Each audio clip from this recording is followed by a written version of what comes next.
Hey everyone, this is Nate and this is the Nader Tater channel. Alright, if you want a quick and easy way to make your home a little bit smarter, be able to unlock or lock your door remotely with your app, with your Apple Watch, with Google, or lots of other different ways, this is a good way to do that. Let me go through and show you what is in this box, how hard it is to set up, and how you use it. I do have several other smart locks on my house right now. I think I have 4 different brands out there, and I've tested them for over 5 years. So I have a pretty good feel for how to use these, and we'll see how this one compares. Alright, let's first open it up real fast and see what comes in the box.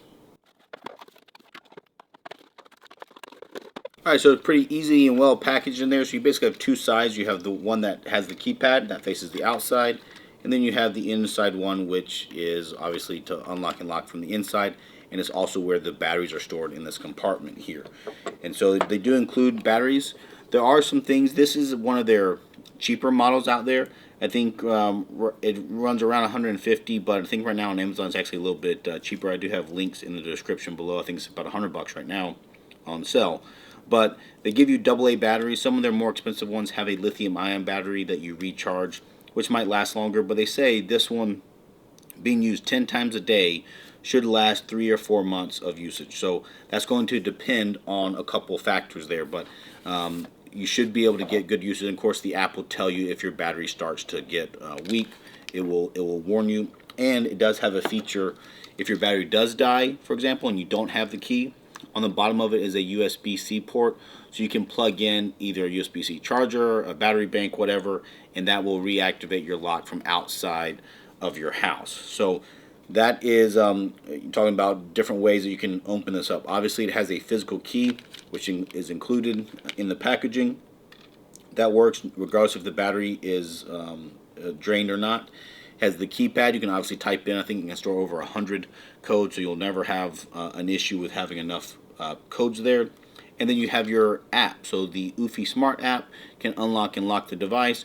You can also use your Apple Watch, so it has Bluetooth built in, and you can use your Apple Watch to activate that as well. And last but not least, there's also integration with Google and Alexa, and that allows you to voice command these devices open and close. So kind of a unique way. What you don't get with this one versus some of their more expensive ones is some of them have a fingerprint lock, so you just touch it. And then also the other one with this device is that it is a grade 3 lock, so ANSI grade 3, and they grade 1, 2, and 3. 3 is actually the lowest, so more residential based.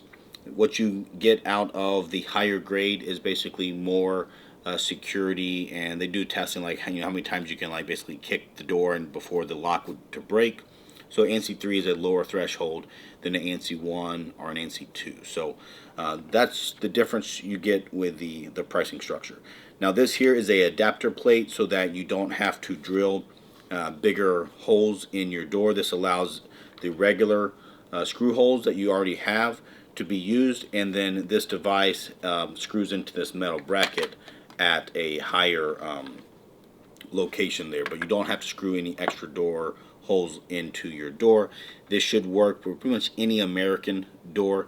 A couple different thicknesses. This device here will accept you twist it here, and it has the 2 standard offsets for the door. And then it should be about 15 minutes to install. All I have to do is probably use this drill, and I'm going to go do that right now. We'll see, taking off the old one and putting this new one on, and then we'll test it out and see how it works.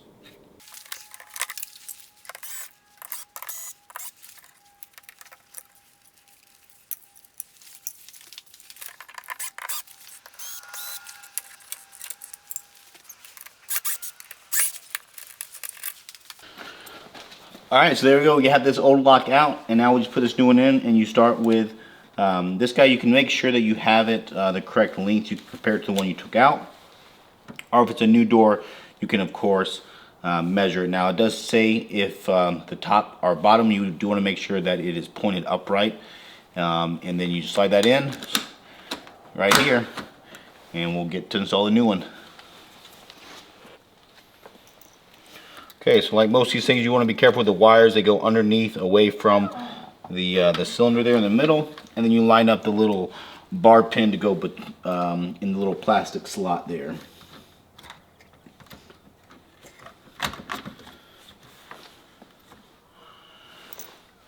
Okay, and then you use these two long screws that they come with the kit to go through the back side into the front.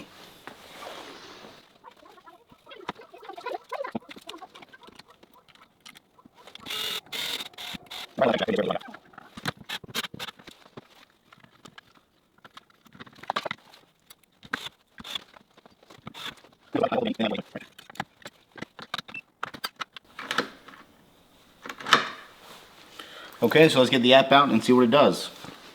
Alright, so it literally took me 8 minutes to take off the old one and put the new one on. So it is pretty quick and easy to do that. And then I'm going to go in here to my Eufy app. And since I already have other Eufy devices, it's already installed. But if not, you just download that Eufy app on Google Play or the Apple Store. Alright, so in my Eufy app, I just go to add a device. And I'm going to go down here and find the smart lock. Now, it's a little bit confusing because I've seen them call this lock a couple different things. One is a C210 and one's a E110. But it looks like it's the C210 to me. But looking down here in the smart locks, I don't see C210 listed. So I'm going to go ahead and pick this E110 lock here. Alright, so I guess I need to go on the inside and get the QR code off the battery compartment.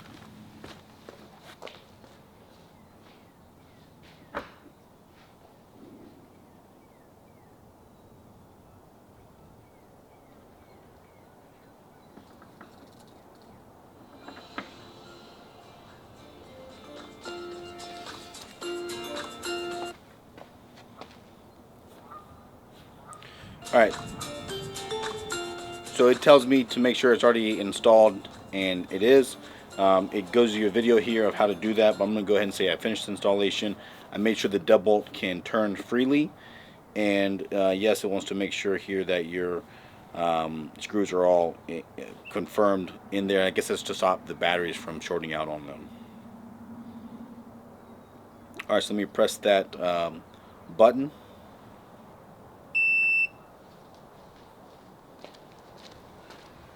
Alright, so now I'm saying I heard the beep.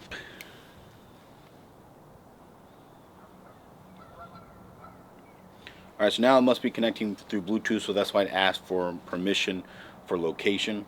So now it's going to be connecting to this smart lock here. Alright, so now it's going to find a Wi-Fi to connect to, and it is 2.4 gigahertz only. Alright, so now I'm telling it to connect to my Wi-Fi to see how it does. Now what's nice about this one, it does not require a Wi-Fi bridge or any other device. It has the Wi-Fi directly built into it. But I've heard some people online, the reviews, complain if they have poor Wi-Fi signal, the batteries drain faster. So something to consider if you don't have a Wi-Fi router nearby or a mesh setup. You might want to consider that as part of this purchase. Alright, so you name the device, and then it says to close it and lock it. Alright, so I closed it, it's locked, and now I tell it to go ahead and calibrate itself.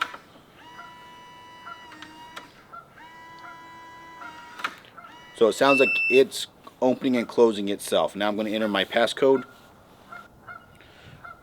Alright, so now it is all set up there.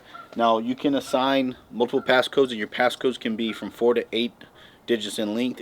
Alright, so let's just make sure it works real fast. So what you do is, to wake it up, you have to touch the device. So you can just touch it and then type in your code. And then you hit the orange symbol. And that will make it unlock. And it'll give you a blue and a beep, and that means that it unlocked itself. Alright, so it says there's a firmware update, so I might as well go ahead and do that. Alright, so it did the updates now, and it did take a little bit of time for that to happen. But now I have it in here in my Eufy app. You can see I have lots of devices here. If I click on the garage side door lock, now you can see this device. And you can see you do have slide to unlock, or to lock, I mean. And now it just locked the device, and it beeps at you to confirm that it did lock.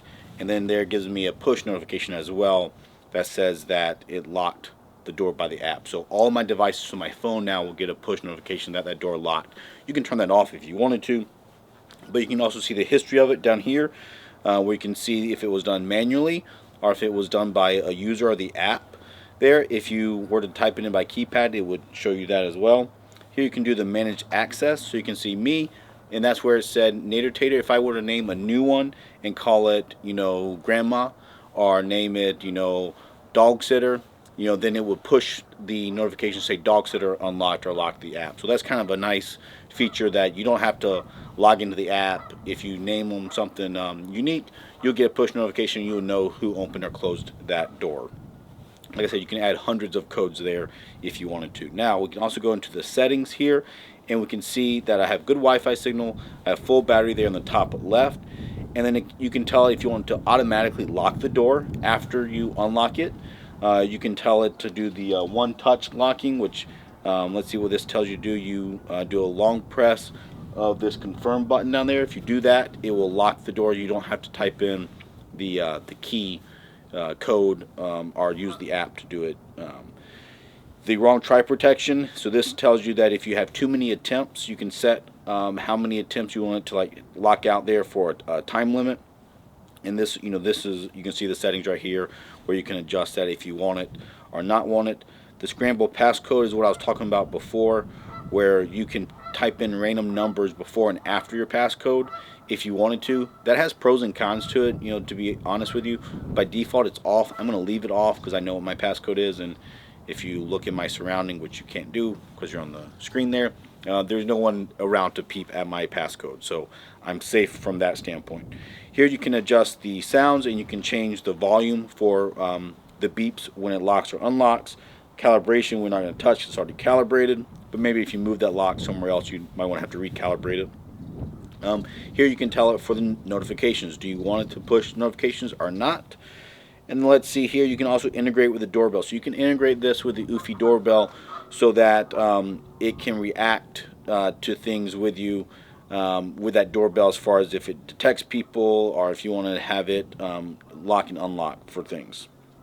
Alright, general settings, let's just go into here, and we can see here that it shows me my current connection is great, so I'm not going to change it.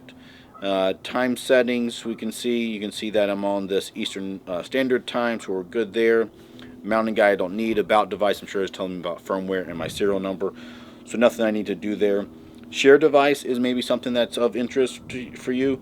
If you want to send this device to friends or family so that they can have the Eufy app and control that, they won't have access to the settings, but they can control, unlock and unlock it with this. So that's a nice way that you can do that and not have to type in a passcode as well. Alright, so that's kind of the summary of this lock. It's fairly simple and easy to install. I do like their stuff, so if you have any questions, put them in the comments down below. I do try to read those and answer them. And then of course, stay tuned for more videos from this channel.